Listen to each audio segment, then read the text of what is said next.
What's up guys, my name is Robin and welcome to another E3 2016 press conference review on my channel, RobzarrGoesRawr. Now in this video I'm going to be talking about Sony, and I'm going to say this right now, I've watched all the press conferences now and they have absolutely stolen the show, like big time, like horrendously, and I'm just going to say real quick, this video is going to be very fast-paced, and I don't mean to rush it, but, you know, in the same spirit that, you know, the Sony conference was trailer after trailer after trailer of game, just everywhere was new games, and it was fantastic.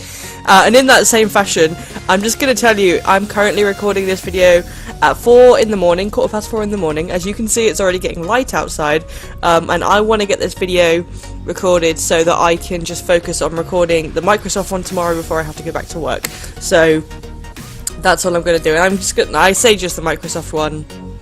I'm not actually doing one on Nintendo this year, because it was just a lot of Legend of Zelda gameplay, and it wasn't something that I was overly interested in. There wasn't any big things in there, so I'm deciding I'm going to skip out on Nintendo's one this year, just because it wasn't really anything that was worth reviewing. So I suppose you can take that as my review of Nintendo, was the fact that it wasn't even worth reviewing. So, you know, as far as press conferences go, Sony have absolutely blown it out the park. You know, I always knew they would, you know, they're always the better ones at E3, but this year I think has been the best one since the announcement of the PlayStation 4.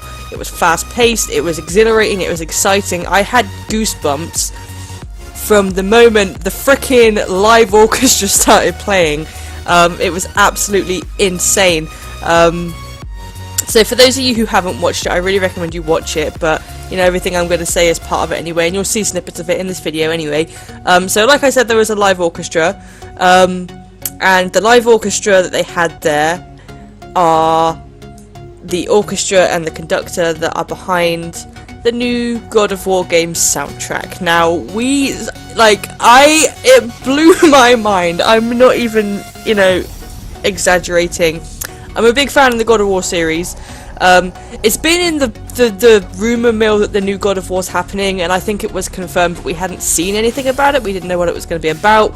And today we saw some actual live gameplay, and it was being played right there on, like, there was a guy there actually playing it, and like I was almost like in tears of joy. It looked fantastic, and like I said, the soundtrack was being played live by the orchestra, and you know, the orchestra were there for the whole time, so they were playing kind of on and off all of these people that were talking on stage, and things like that. So the new God of War is not based around Greek mythology, it's something different. I haven't managed to get my head around what it is yet, but it's more of kind of like an urban setting, I guess. I don't actually know if the main character is Kratos or not.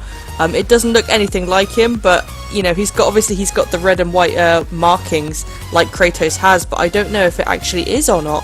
I would assume it is, but you know, it's all about kind of him being a mentor to his son, and his wife, and this boy's mother has obviously died, and he's trying to mentor his son into becoming a warrior like him and things like that, and there are monsters flying out everywhere, and the action sequences are bloody absolutely brutal, and all round incredibleness just from the fact that God of War is coming back.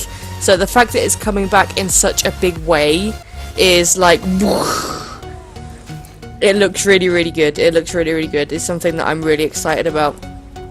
And after God of War, we had the start of the game after game after game thing. So we didn't really see much of each of these games, but we saw enough for them to be kind of like, for them to pique interest, and it meant that we could see more, and we know they're coming now, so it's something to look forward to, and we can do our own research. And I think that's why Sony had such a successful conference this year, is the fact that they just threw stuff at us and were like, go and search this out for yourself, because this is going to be really good. So they had Days Gone, which is looking like it's going to be another kind of I don't know whether it would be free roam, but zombie game in the same way of Dying Light, similar to that.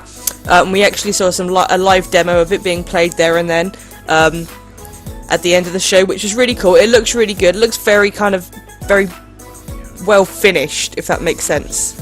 And it's a bit more of a kind of revenge love story, I think, as well. So that looked really good. And then we got a peek at The Last Guardian, which is due to come out on the 25th of October this year, which is the day after my birthday, so that's something I'm going to be asking for my birthday this year. The Last Guardian, as always, looked fantastic. For those of you who don't know, it was actually announced last year at E3. It's been in the works for a while, I think, and, you know, with it coming out this year, it kind of needed a release date, and now it's got one. It's the day after my birthday, so that's all good times. Zero Horizon Dawn. We actually saw some gameplay footage for that. I don't know whether it was live or not. There was no cameras kind of indicating that anyone was playing it, but it was obviously recorded from someone that had actually been playing in-game. Looks incredible, you know, it's kind of based around... It's a strange concept, this game, because it's based around almost like a primal setting back before humans were fully developed, but the technology is so advanced that it feels like humanity has started again, and technology is like an old thing now. You know, there were parts of like the game where she was going up to these like robotic creatures and being like, this is old technology, and I was like, this is stuff that hasn't even been created or even thought of in our generation of people, and we're kind of like the most innovative generation of human beings yet. So I don't know how exactly that works, but it's intriguing nonetheless. And again, that looks really good, so I'm excited to see some more about that in the future. Then we moved on to Detroit Become Human. Now, Detroit Become Human is a game that I've been following very intensely because it's by the game company called Quantic Dream? I can never remember what their name is, but it's the same people that did Heavy Rain and Beyond Two Souls.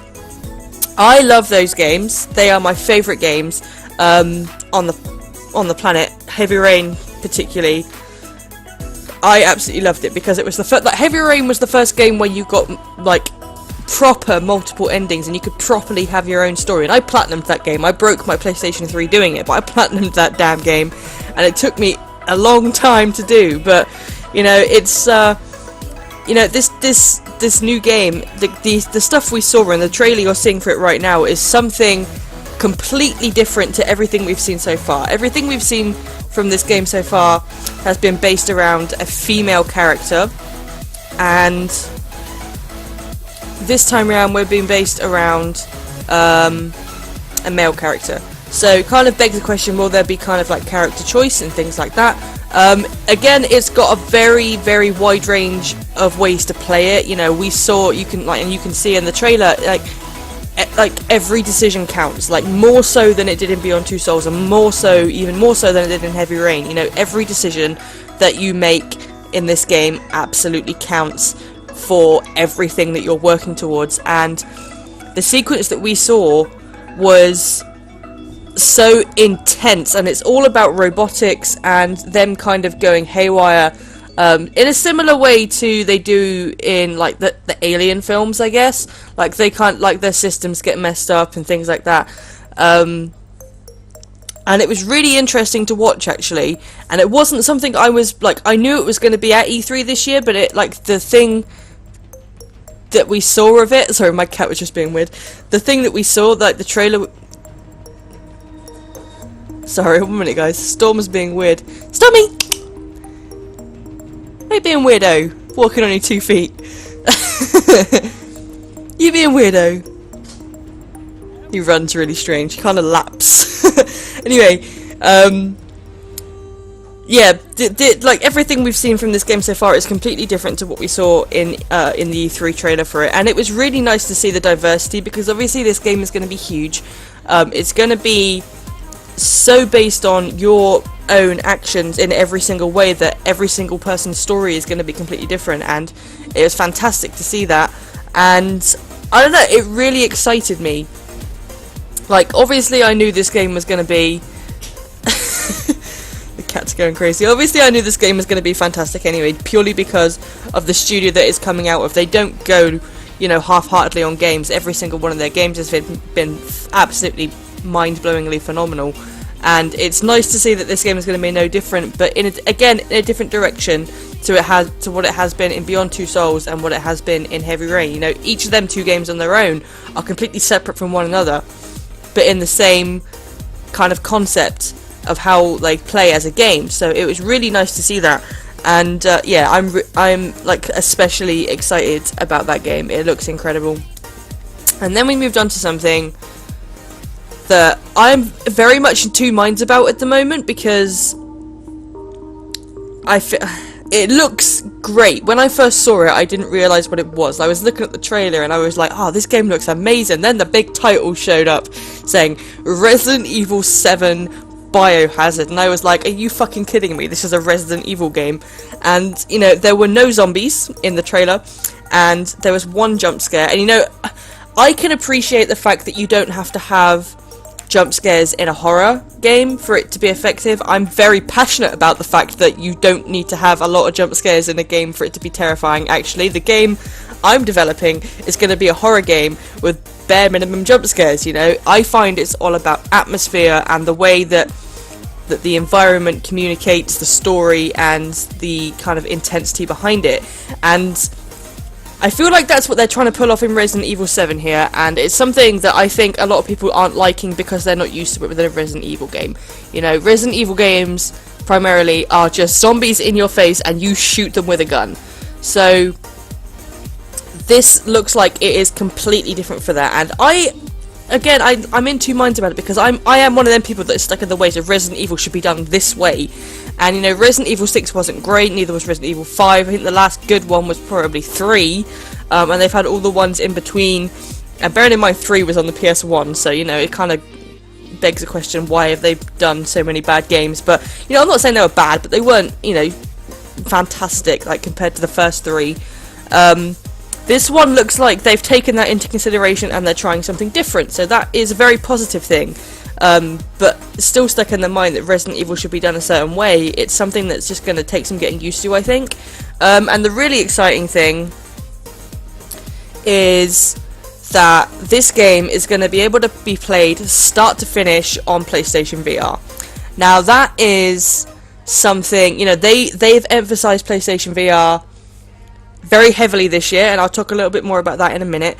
But being able to play a AAA title like Resident Evil 7 start to finish VR is something phenomenal. And, you know, a lot of the, like, Bethesda, for example, have very much kind of put in, like, VR into their sets this year, you know, with Doom and Fallout 4, and, you know, it's a big thing, VR, and I've said this in one of my previous videos and one of the other live streams, you know, it's shaping the way that we're going to play games in the years to come. VR is going to be how we play games in a couple of years, and that's going to be the only option. And I'm quite happy for that to happen, and for them to just kind of throw out a brand new title like Resident Evil and then be like, oh, by the way, you can play this with a PSVR headset start to finish, no problem at all. I was just there, like, my mind was boggling in my head, like it was kind of oozing out my ears.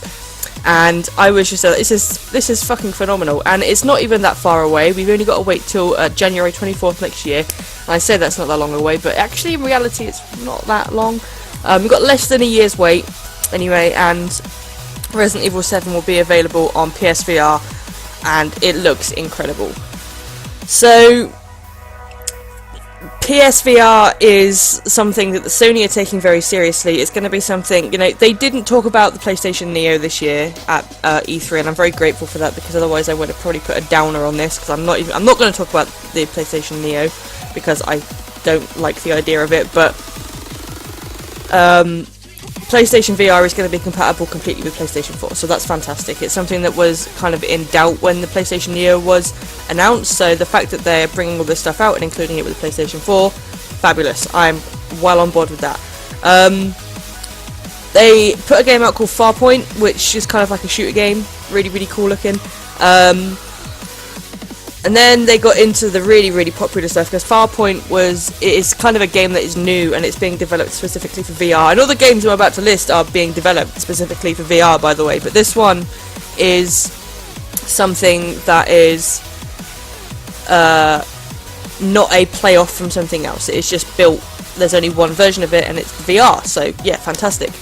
Star Wars Battlefront is getting an X-Wing mission that is going to be VR compatible only. I think probably only VR compatible. I don't know if you can play it without VR, but it's going to be a brand new mission exclusive to the PlayStation 4 and exclusive to Sony's VR headset. So I can imagine Star Wars with VR being absolutely mind-blowing, like being able to look into like the Star Wars universe and be racing around in an X-Wing in like around the galaxy would be mind-boggling. So that's something I'm really excited about. Final Fantasy 15 is being made compatible with VR as well, and that's something that's really exciting. And my favourite, and they didn't really give much away in the trailer for this, you know, just the mask and stuff. Batman Arkham VR. Now, Batman Arkham the series, so I'm not going to count Origins because it wasn't made by Rocksteady and it was bollocks. So, Arkham Asylum, Arkham City, and Arkham Knight are all made by Rocksteady, and I'm very pleased to say that Batman Arkham VR is also going to be made by Rocksteady. Now, the Arkham game trilogy is just the trilogy, you know, Asylum, City, and Night. That is just how it is. Origins was just kind of like a side thing in between City and Night that Warner Brothers kind of cooked up and worked with Rocksteady a little bit, I think, but it didn't feel quite as well built. But Arkham VR is going to be made by Rocksteady and is going to be available as of October 2016, which is not long. And again, I'm hoping it falls around my birthday because that'd be amazing. And I'm super excited. Again, another game that is completely blowing my mind, and it's Batman. You know, it looks incredible. So that's all the VR stuff that they've got there, but they've promised us and they've said to about a few million people that there are going to be 50 plus games available from release to end of year for the PlayStation VR headset this year. So, you know, they're going in really strong. Obviously they've got competition, not so much with the Oculus anymore because I feel like the Oculus has drifted a little bit, but the HTC Vive is very popular and it's very much easily accessible. So they've got big competition with the Vive, and I'm really pleased to see them actually taking that quite seriously and being like, right, let's just flip in, bang all these games out, they're all going on there. So that's fantastic. The next thing confused me a little bit, not in a bad way, confused me a little bit. So this trailer that you're seeing right now got all spacey stuff, and I was watching it like, oh man, this looks like a really cool like space warfare game, and I was like, I'm really fucking digging this because they've got like all the gravity in there, they've got kind of the ship battles, I was like, this is incredible. And then Call of Duty flashed up on the screen, and I was gobsmacked because you guys know I don't play Call of Duty. I hate Call of Duty. I don't hate Call of Duty. I don't like the style of game it is, if that makes sense. I'm not a big fan of big multiplayer online games, and the stories that they've had, because they focus so heavily on the multiplayer games within them, haven't been great, and that's fine. You know, not everyone's got the same game taste. I appreciate the fact that there are people out there that are just very competitive online gamers, and that's what you need a game like Call of Duty for. So yeah, fine, whatever. It's just not a game that particularly appeals to me. But even the online mode, like, I can imagine playing with my friends online in space battles, and I was watching this trailer being like, oh my god, I would love to play this with friends. And I was like, Call of Duty Infinity Warfare, I was gobsmacked. So yeah, that's a thing, and I'm actually going to purchase that. It's going to be the first Call of Duty game I've brought since Modern Warfare, Call of Duty Modern Warfare 4, which again is something that I'm about to say that I'm actually quite excited about, because Call of Duty Modern Warfare 4 is actually getting remastered. You know, it was the last Call of Duty game that I actually really enjoyed and I played for fun. The story in it was actually really good as well, so I'm really happy to see that they're actually remastering a really true classic Call of Duty game So that was really nice to see. And again, Call of Duty this year just seems to be like, in the same way that FIFA did with EA, with the story that they had going on there with FIFA 17, The Journey. Like, I did not expect to be sitting here in front of my laptop going, oh my god, FIFA looks amazing, and oh my god, I can't believe I just, like, nerdgasmed over Call of Duty. It was like, oh, it's mind-boggling. And again, I'm really happy to see that developers are taking in what people are saying. They're giving us new stuff, and because that was one of the things that I didn't like about Call of Duty, is the fact that every game that came out was basically like just a slightly adapted version of the one before it. So this is something that is completely fresh and brand new, and being able to do airship battles is fucking just cool. So, you know, I'm really excited for Infinity Warfare, and I'm really excited to replay Modern Warfare when that gets remastered. So there we go. Good on you, Call of Duty. Can't believe I just said that. So then we got into another remaster. Now the trailer you're about to see now is actually for Skylanders Imagination, because there wasn't a trailer for Crash Bandicoot 1, 2 and Warped remastered, because there just doesn't need to be. Everybody knows what Crash Bandicoot is. But Crash Bandicoot 1, 2 and Warped are being remastered probably into like a collector's edition on the PlayStation 4. You'll be able to buy probably one disc, and it will contain all three of the games. So that's something that's really cool. I'm a big fan of Crash Bandicoot back from when I was playing on PlayStation 1. So that would be really cool to pick up and play again remastered. And of course, as you can tell by the trailer, Crash is going to be added to the Skylanders Imaginators game as of October this year. So that's all really good stuff. Lego Star Wars. I'm just trying to read my notes because I can't read. Oh, right. Well, I can, but I scribble right. My handwriting is awful.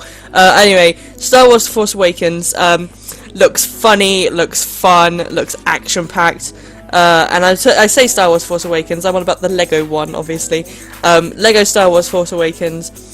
In the style of the same LEGO games, it's got that humour behind it, and it's got the seriousness that Star Wars has, and the demo is actually available for you guys now to play. So if you guys have got a PlayStation 4, Xbox One or PC, then you can go and download the demo right now and play it for yourself. The full game will be available in 2 weeks' time, so you haven't got a long wait if you're intending to buy it.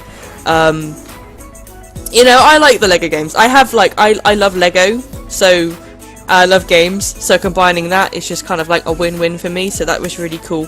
And again, it's Star Wars. I love Star Wars as well, so you got like triple hit here on all the things I love, so that was really cool. And then the one I've got next I'm going to finish with last, because it's the big one.